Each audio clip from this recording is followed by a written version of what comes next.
The Bengal exam YouTube চ্যানেলে প্রত্যেককে শুভেচ্ছা ও ভালোবাসা। আজ আমরা প্রাইমারি টেট পরীক্ষার বাংলা বিষয়ের গুরুত্বপূর্ণ টপিকগুলি সম্পর্কে আলোচনা করে নেব।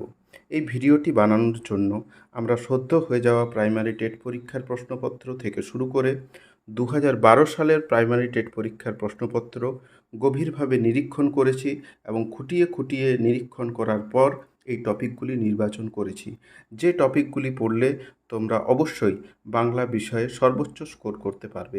তো চলো এখন আমরা প্রত্যেককে সেই সমস্ত গুরুত্বপূর্ণ টপিকগুলি দেখে নিই। প্রথমেই যে টপিক নতুন প্রশ্নের কাঠামো অনুযায়ী, সেটি হলো সমার্থক শব্দ।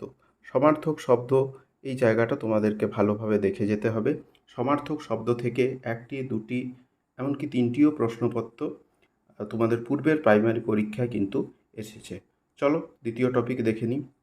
দ্বিতীয় টপিক সেটি হলো পদ প্রকরণ। পদ প্রকরণের আমরা জানি বেশ কয়েকটি ভাগ রয়েছে, তবে আমরা গভীরভাবে নিরীক্ষণের মাধ্যমে দেখেছি এই পদ প্রকরণ টপিকটি থেকে মূলত ক্রিয়াপদ, অব্যয় ও বিশেষণ থেকে সর্বাধিক প্রশ্নপত্র এসেছে, অর্থাৎ এই সমস্ত বিষয়গুলির ওপর সর্বাধিক টার্গেট করা হয়েছে। এখান থেকে কিন্তু তোমরা প্রশ্ন অবশ্যই পাবে। চলো পরের টপিক হলো সন্ধি। তবে এই সন্ধি বিষয়ে তোমাদেরকে দেখতে হবে, সন্ধি মুখস্থ করে গেলে হবে না। এখানে সন্ধির যে বিভিন্ন রকম সূত্র আছে, সেই সূত্রগুলো খুঁটিয়ে আমাদেরকে শিখে নিতে হবে। শিখে যদি যাই, অবশ্যই আমরা সন্ধি থেকে কিন্তু প্রশ্নপত্র পাবই, এবং এটা শিওর। চলো পরবর্তী টপিকটা আমরা দেখে নিই। সন্ধির পর আমরা পাবো অশুদ্ধি সংশোধন। এই জায়গাটা তোমাকে একটু দেখতে হবে। অশুদ্ধি সংশোধনের মধ্যে পড়ে বাংলা বানান এবং টার্ম অনুযায়ী বাক্য গঠনের কৌশল ইত্যাদি ইত্যাদি বিষয়গুলি অশুদ্ধি সংশোধনের মধ্যে পড়ে। অশুদ্ধি সংশোধন বিষয়টি কিন্তু খুবই গুরুত্বপূর্ণ এবং বিগত প্রতিটি প্রাইমারি পরীক্ষার টেটে এখান থেকে কিন্তু প্রশ্ন এসেছে। চলো পরবর্তী টপিক। পরবর্তী যে বিষয় বা পরবর্তী যে টপিক, সেটি হলো আমাদেরকে দেখে যেতে হবে বাংলা বর্ণমালা। বাংলা বর্ণমালার থেকে কিন্তু 2014 প্রাইমারি টেটে, অর্থাৎ 2022 প্রাইমারি টেটের আগে যে পরীক্ষা হয়েছিল, সেখান থেকে কিন্তু অবশ্যই প্রশ্নপত্র এসেছিল, এবং একাধিক প্রশ্নপত্র না, 5টি থেকে 6টি বেশি প্রশ্নপত্র কিন্তু আমরা বিগত পরীক্ষায় পেয়েছিলাম। চলো পরবর্তী টপিক। বাংলা বর্ণমালার পর আমরা যে বিষয়টি দেখব সেটি হলো বাক্য।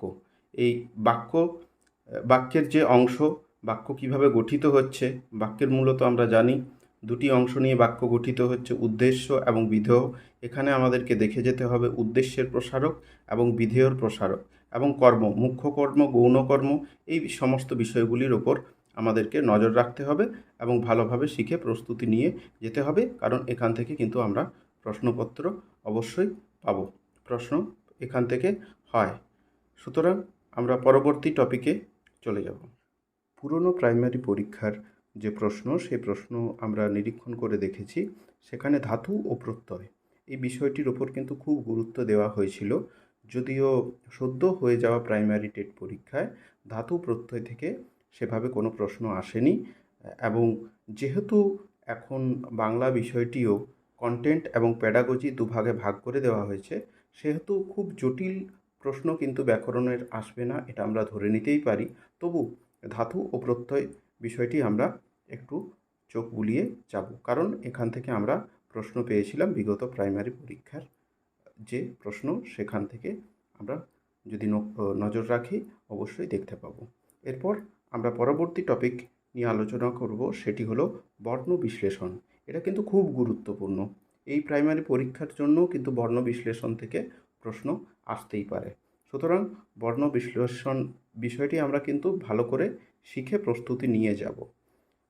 আমাদের পরবর্তী টপিক সেটি হলো ক্রিয়ার কাল। ক্রিয়ার কাল, বর্ণ বিশ্লেষণ এবং ক্রিয়ার কাল। ক্রিয়ার কাল থেকে কিন্তু প্রশ্ন পড়ার খুব খুব সম্ভাবনা আছে।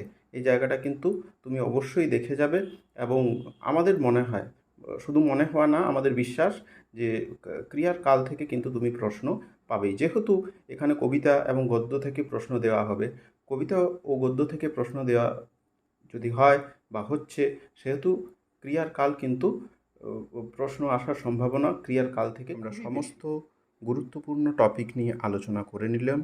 আশা করি তোমরা তোমাদের সেরাটা দেবে এই পরীক্ষায়। চলো তোমরা প্রস্তুতি নাও, আমরা তোমাদের সাথে আছি।